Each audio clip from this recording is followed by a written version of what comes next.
Welcome to Solvetic, your channel to always learn technology easily. Below in the description, you will find useful links we used in this video.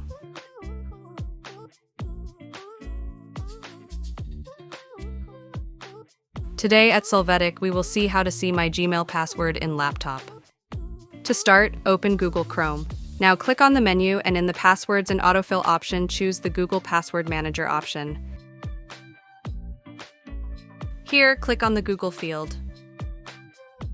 You can see the username and in the password field, click on Show Password.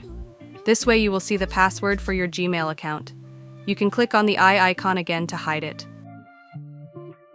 Hey, remember to subscribe Solvetic channel.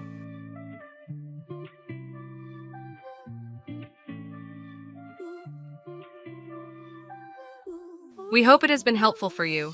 Here are links to watch more videos of your interest and subscribe to the Solvetic channel. Thank you.